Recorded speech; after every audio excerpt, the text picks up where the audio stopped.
On the 24th of June, a Google alert appeared on this guy's phone, warning of an earthquake just moments before it hit.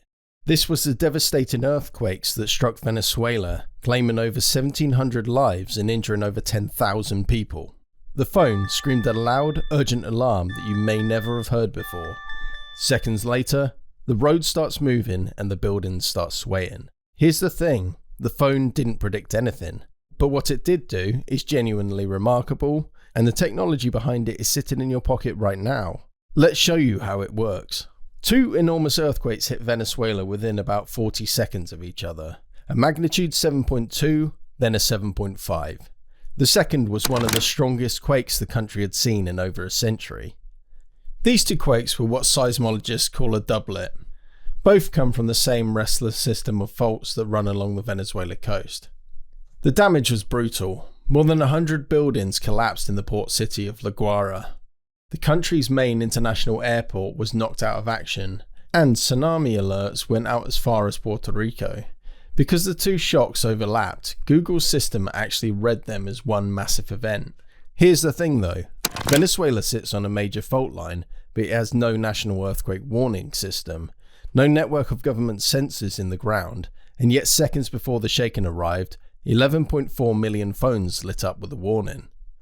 Some people got as much as 40 seconds heads up. The warning itself came from Google. It came from ordinary Android phones, millions of them quietly working together. So what is this technology that's able to sense earthquakes coming? Inside every smartphone is a tiny chip called an accelerometer. It's the thing that knows when you've turned your phone sideways so it can flip the screen, and it counts your steps. Basically just everyday stuff. The technology at the core of this is a MEMS sensor, short for microelectromechanical, which is etched into a sliver of silicon just a few millimeters wide. Inside sits a microscopic weight held by a spring so tiny they're carved from the silicon itself. When your phone moves, that weight shifts by a fraction of a hair's width, and the chip turns that motion into an electrical signal. Now that same chip is sensitive enough to feel the faint vibrations of an earthquake passing underground. Google realized that they could tap into billions of those active Android devices worldwide. So, instead of building a multi-billion-dollar network of physical sensors in the ground, they turned the phone already sitting in your pocket into a seismic station. To see why this works, you need to know one fact about earthquakes. They send out two kinds of waves at different speeds.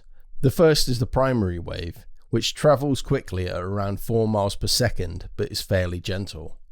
Behind it comes the secondary wave, which travels about half the speed of the first, but is the one that does the real damage. This creates the critical time gap between the arrival of the gentle wave and the destructive one, sometimes a few seconds, sometimes longer. When a still phone near the epicenter feels the first wave, it sends a quick, anonymous signal to Google with a rough location. The phones have to be stationary, either on a tabletop or in a bag on the floor, and not in the pocket of someone walking around in order to sense an earthquake correctly. Google instantly pulls these signals, verifies the data patterns match real earthquake, and fires out digital alerts. There's a reason it waits for lots of phones before sounding the alarm. Single phone shaking could be anything. Dropped on the floor, rattling in a truck, buzzing on a tabletop during a thunderstorm. So the system holds back until many phones in the same area all feel the same jolt at the same instant. Then it pulls those readings to pin down where the earthquake is and how big it is. That cross-checking is what lets it tell a real earthquake apart from the everyday noise of 2 billion phones just being lived with. Now those alerts travel through the network really fast, nearly enough to outrun the physical destruction moving through the ground. All Android phones in the affected regions receive these alerts. Google's engineers say that within about 3 seconds, phones near the epicenter had picked up the first wave. 6 seconds later, the system sent its first warnings. And as the quakes grew, the alert zones grew with it, ripping outwards ahead of the danger.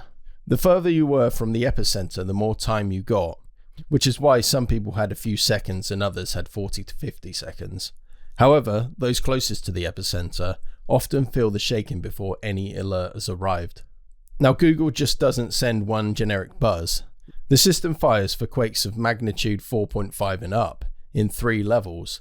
The mildest tells you to be aware, the strongest one tells you to get ready, and the most serious, take action, takes over your whole screen, blasts a loud sound even on silent, and tells you to drop cover and hold on. In Venezuela, nearly 1.4 million of those top-level alerts went out. Wealthy, quake-prone countries like Japan, Mexico, the US, and Canada have spent decades and fortunes on sensors buried in the ground. They're brilliant and they alert iPhones and Androids alike, but most of the world can't afford that. Venezuela couldn't. That's the gap that Google fills, using phones that people already have. Around 70% of the world's smartphones run Android, so the net stretches almost everywhere. A 2025 study in the Journal of Science found it can now estimate a quake's size about as accurately as traditional networks.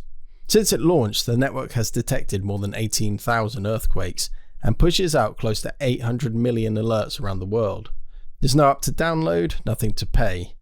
It's quietly built into Google Play services on almost every Android phone, and the readings it collects are anonymized before they even reach Google. The more phones that take part, the sharper it is. However, it's worth talking about the real limits of this system. It can't predict earthquakes, it can only catch them when they've already started. The phone has to be sitting still to feel the waves correctly, and it isn't flawless. In 2023, it badly underestimated a huge quake in Turkey. So here's the part that matters for you. If you've got an Android phone, this is almost certainly already on it. But it's worth checking.